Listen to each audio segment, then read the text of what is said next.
ඔයාලා හිතන විදිහට අද සමාජයේ ඉහළ වැජබෙන පුද්ගලයන් එතනට යන්න හේතුව මොකක් කියලාද ඔයාලා හිතන්නේ? ඒ තමයි ඩිසිප්ලින්. ඒ අය දැනගෙන හිටියා සෑහෙන අමාරු කාලයකට පස්සේ වුණත් ලස්සන කාලයක් උදා වෙනවා කියලා. හරියට සීත ඍතුවට පස්සේ වසන්ත ඍතුව වෙනවා වගේ. ඔයාලා දන්නව නේද? සීත ඍතුවේදී ගස් වියලිලා, ගස්වල කොළ හැලිලා යනවා. ඒත් වසන්ත ඍතුවේදී ගස් නැවත අලුතින් හැදිලා, මල් පිපිලා අලංකාර වෙනවා.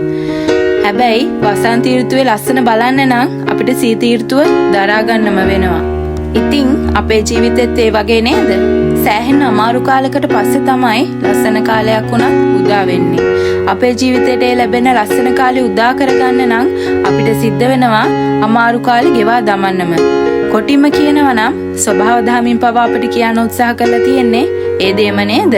ජීවිතේ අමාරු කාලයකට පස්සේ ලස්සන කාලයක් උදා වෙනවා කියලා. කොහොමත් මිත්‍රයා ලේසියෙන් ලැබෙන දේවල් වටින්නේ නැහැ වගේම තමයි වටින දේවල් ලේසියෙන් ලැබෙන්නේත් නැහැ. ඉතින් මේ අමාරු අපහසු කාලේ ගෙවා දමන්නටත් සාර්ථකත්වයට යන ගමන් මඟ පහසු සහ වේගවත් කරන්නටත් අපිට බොහෝ දායකත්වයක් දක්වන්නේ ඩිසිප්ලින්. ඇයි දන්නවද මං එහෙම කියන්නේ? අද සමාජ මිනිස්සු බොහෝ කාර්යබහුලයි. හැල්මේ දුවනවා.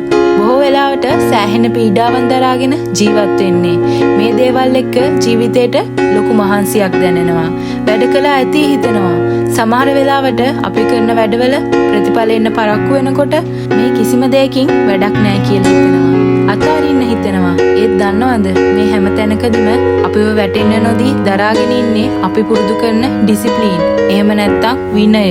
විනය පුරුදු කරපු කෙනෙක් දන්නවා අමාරු දවසකට තියෙන්නේ පැය 24ක් කියලා. ඒ වගේම මේ අය දන්නවා අමාරු කාලයක් වුණත් සදාකාලික නෑ කියලා. ඉතින් ඒ අය මොන තත්වකදීවත් මොන දෙයකදීවත් තමන් කරන කාර්යය අතාරින්නේ නෑ. ලෝක ප්‍රසිද්ධ හොලිවුඩ් නළුවෙක්, ගායකයෙක් හා ප්‍රොඩියුසර් කෙනෙක් වෙන විල් ස්මිත් වරකදී මෙසේ පවසලා තියෙනවා. විශිෂ්ටයෙක් හැදෙන්නේ ටැලන්ට් එකෙන් පමණක් නෙවෙයි ඩිසිප්ලින් හා කන්සිස්ටන්සි මත කියලා. ඒ කියන්නේ කෙනෙක්ගේ සාර්ථකත්වයට ස්වභාවිකව ලැබෙන ටැලන්ට් එක විතරක් තිබුණාට මදි. ඒ ටැලන්ට් එක වැඩි දියුණු කරලා දැඩි විනයකින් හා අකණ්ඩ උත්සාහයකින් වැඩ කළ යුතු බව. සාර්ථකත්වය ෂණික නූඩල්ස් වගේ කෙටි කාලයකින් ගන්න පුළුවන් කමක් නැහැ. අපිට සිද්ධ වෙනවා ඒ වෙනුවෙන් වැඩ කරන්නම. සාර්ථකත්වය ළඟා කරගන්න නම් ඒ වෙනුවෙන් නියමිත මිල අපිට ගෙවා දමන්නම සිද්ධ වෙනවා. සමහර විට ඒ නිදිවර්ණ රැවල් වෙන්න පුළුවන්. එක දිගට නොකා නොබී වැඩ කරන දවස් වෙන්න පුළුවන්.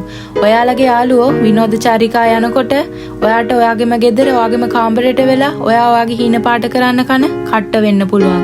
මේ මොන දේ වුණත් ඔයාගේ හීන පාට කරමින් ඒ වෙනුවෙන් අකණ්ඩ කැපවීමෙන් හා උත්සාහයෙන් වැඩ කරනවා නම් ඔයාගේ හීන ඔයා වෙතට එන්න වැඩි කාලයක් යන්නේ නැහැ. වරකදී ලෝක ප්‍රසිද්ධ බෲස් ලී ඩිසිප්ලින් ගැන මෙසේ පවසලා තියෙනවා. කෙටි කාලීන උද්‍යෝගයට වඩා දිගු කාලයක් නිරන්තරයෙන් කරන උත්සාහය බලවත් බව. තවත් කතා අනවශ්‍යයි නේද?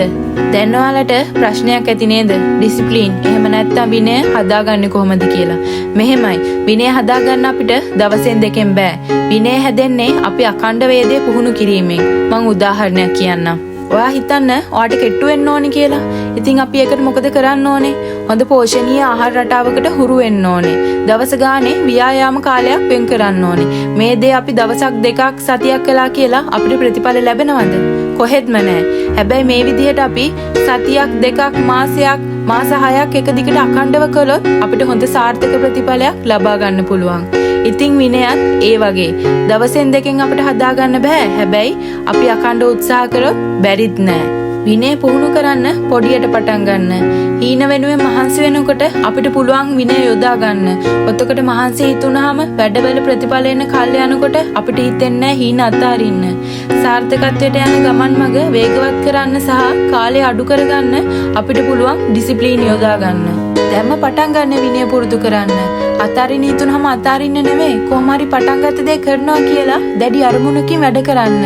දැඩි විනයෙන් සහ අකණ්ඩ උත්සාහයෙන් හීන වෙනුවෙන් වැඩ කරන්න පටන් ගත්තොත් මම විශ්වාසයෙන් කියනවා ඔයා ඒ ගැන කවදාවත් පසුතැවෙන එකක් නෑ. අවසානයේ ළඟා වෙනකොට සාර්ථකත්වය ඔයා වෙත ආකර්ෂණය වෙලා තියෙයි. මේ වෙනකොට මේ අමාරු ඩෝර කාලේ පසු කරගෙන යන ඔයාටයි මම මේ කියන්නේ. පැමිණෙන්නට නියමිත ඒ වස්සානයේට මගෙන් උණුසුම් සුබ පැතුම්.